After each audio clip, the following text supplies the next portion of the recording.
Ndahet nga jeta Mark Gjerovini, një shqiptar, lë pas gruan e tij dhe 3 fëmijët. Ka ndodhur këtu në Itali para 4 ditësh. Mark kishte ardhur në Itali që në vitin 1990, në fakt ishte një nga emigrantët e parë, kur erdhi atëherë me anije.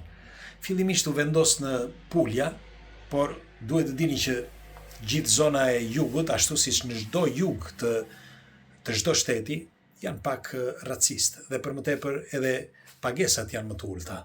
Dhe nuk ka ndryshuar asgjë që atëherë. Është pothuajse e njëjta situatë. Pra gjithmonë jugu me veriu ndryshon.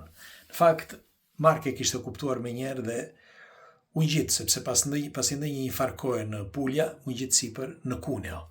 Dhe u vendos në Valfalla, një gjë e tillë, një fshat i vogël me 2500 banor.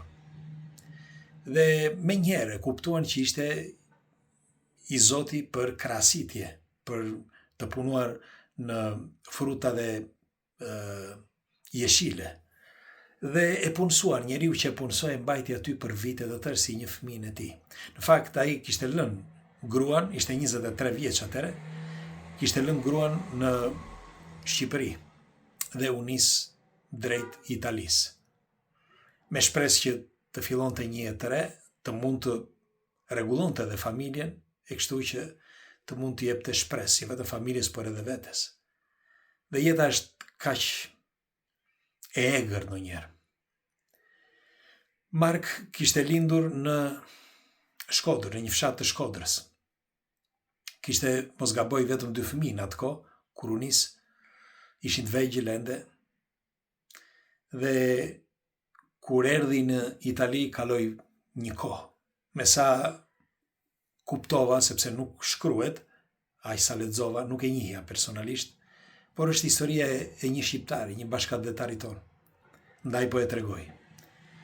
Dhe me dhimbje, me forcë, me punë të palodhur, ai eci përpara derisa gjeti mënyrën pastaj që shkoi në Shqipëri dhe bëri dokumentacionet për t'i sjell familjen e tij në Itali. I solli në Itali.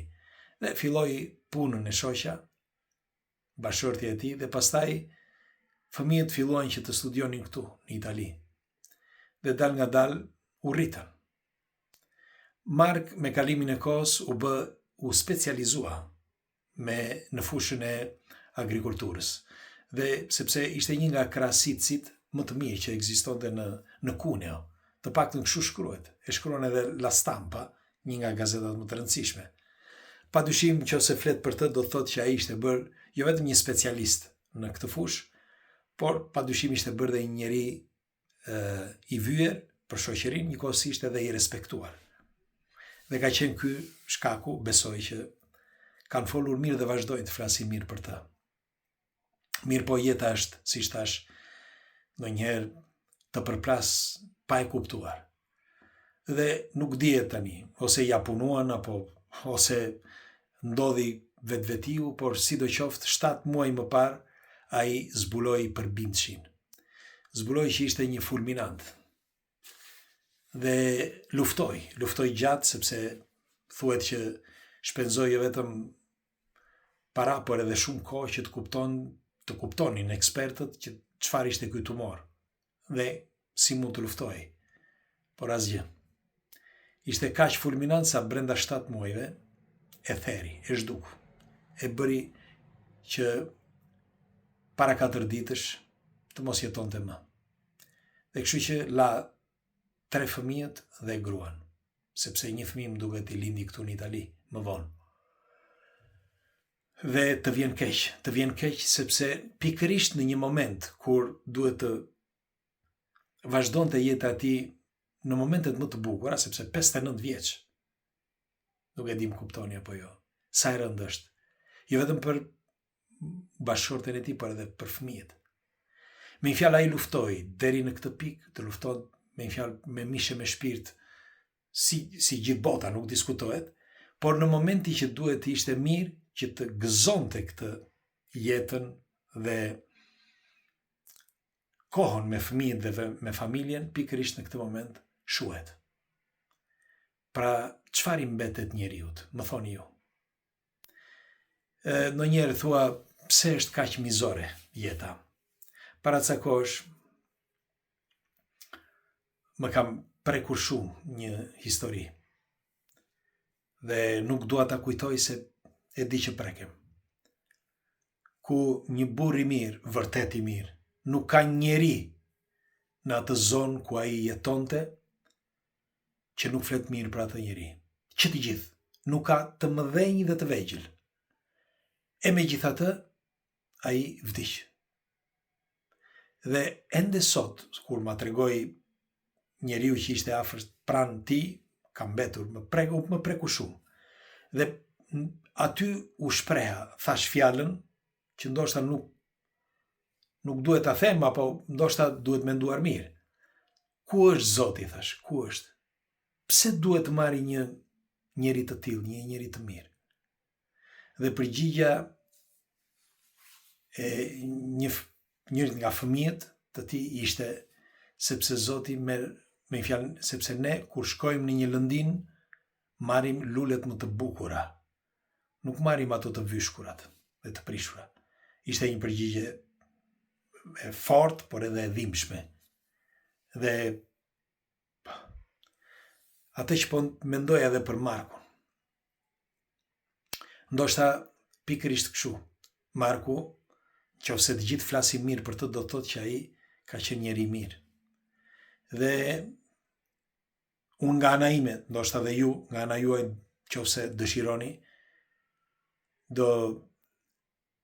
unë po i dedikoj këtë video, por do shkruaj edhe 2 fjalë për të, në një koment, së bashku me ju, këtu, te kjo video.